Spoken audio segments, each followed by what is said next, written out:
जब एक इंसान अपनी ज़िंदगी में सब कुछ हासिल कर लेता है, चाहे वो नाम हो, पैसा हो, शोहरत हो, तब कई बार उसके दिमाग पर घमंड चढ़ जाता है और ऐसे में अध्यात्म की तरफ वापस आ पाना और भी ज़्यादा मुश्किल हो जाता है।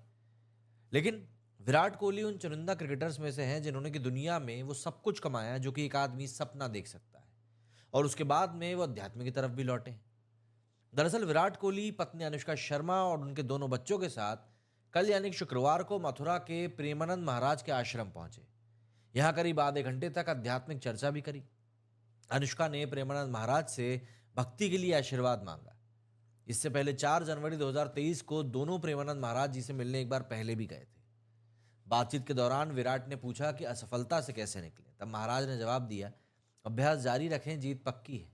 अपने अभ्यास को निरंतर और नियंत्रण में रखते हुए आगे बढ़ें। जैसे मेरे लिए नाम जपना एक साधना है, वैसे ही विराट के लिए क्रिकेट एक साधना है। बस बीच बीच में भगवान का नाम जरूर लेते रहें। उन्होंने कहा कि विजय के लिए 2 चीज़ों की आवश्यकता होती है, एक अभ्यास और दूसरा प्रारब्ध। यदि प्रारब्ध नहीं है, सिर्फ अभ्यास है, तब जीत मुश्किल हो जाती है।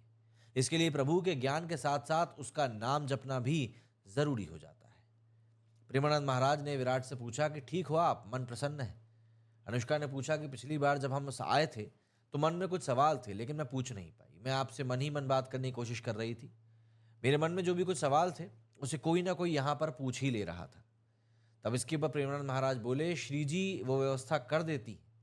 सबसे बड़ी बात, हम साधना देकर लोगों को प्रसन्नता दे रहे हैं और ये पूरे भारत को प्रसन्नता एक खेल में देते हैं, विराट कोहली को लेकर महाराज ने कहा। अगर ये विजयी हुए तो हमारे पूरे भारत में पटाखे छूटते हैं, पूरे भारत में आनंद मनाया जाता है। क्या ये इनकी साधना नहीं है? ये भी तो इनकी साधना है। इनके साथ पूरा भारत जुड़ा हुआ है। अगर ये विजयी हुए तो बच्चा बच्चा आनंदित हो जाता है, तो ये भी साधना ही। जब असफलता के ऊपर विराट राज बोले कि उस समय हमको भगवान का चिंतन करते हुए धैर्य रखना चाहिए। ये बड़ा कठिन होता है। असफलता में कोई धैर्यपूर्वक मुस्कुरा के निकल जाए, ये बहुत बड़ी बात होती है। असफलता हमेशा नहीं रहती, ये बात ध्यान रखनी चाहिए। दिन है तो रात आएगी और रात है तो दिन भी आएगा। हमको पेशेंटली आप भगवान को याद करते हुए आगे बढ़ना चाहिए। पर ये बहुत कठिन होता है क्योंकि जो सम्मान मिलता है वो मिलता है और वो असफलता में नहीं मिलता। अनुष्का बोली कि मुझे प्रेम भक्ति दे दो बस आप, और कुछ भी नहीं चाहिए। दरअसल महाराज बोले कि हमें लगता है कि भक्ति का आप पर विरोध विशेष प्रभाव पड़ेगा। भक्ति के ऊपर कुछ भी नहीं है। विराट और अनुष्का ने अपना कार्यक्रम बेहद गोपनीय रखा। वे शुक्रवार तड़के संत प्रेमानंद महाराज के आश्रम केली कुंज पहुंचे। यहाँ दोनों अपने चेहरे पर मास्क लगाए हुए थे। इस दौरान उनके साथ दोनों बच्चे भी थे। प्रेमानंद महाराज जी की अगर हम बात करें तो भाई, महाराज के संत बनने की कहानी उत्तर प्रदेश के कानपुर जिले से शुरू होती है। यहाँ एक तहसील है नरवल करके, जिसके आखिर गांव में प्रेमानंद जी का जन्म हुआ था। उनके पिता शंभू नारायण पांडे और माँ रमा देवी हैं। वे 3 भाई हैं, प्रेमानंद मंझले हैं। उनके बचपन का नाम अनिरुद्ध कुमार पांडे था।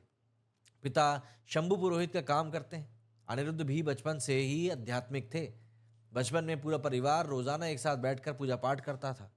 अनिरुद्ध ये सब बड़े ध्यान से देखा सुना करते थे। आज जिन प्रेमानंद महाराज के भक्तों में आम आदमी से लेकर बड़े बड़े लोग तक शुमार हैं, उनकी पढ़ाई लिखाई सिर्फ 8वीं कक्षा तक हुई है। 9वीं में भास्करानंद विद्यालय में एडमिशन दिलाया गया, लेकिन 4 महीने में ही उन्होंने स्कूल को छोड़ दिया। आज की तारीख में ऐसा शायद ही कोई व्यक्ति होगा जो उनसे उनकी बातों को नहीं सुनना पसंद करता होगा। आपकी कौन सी याद जुड़ी है उनकी बात से? कमेंट करके जरूर बताइएगा। मेरे इस वीडियो में फिलहाल इतना ही। जय हिंद, जय भारत।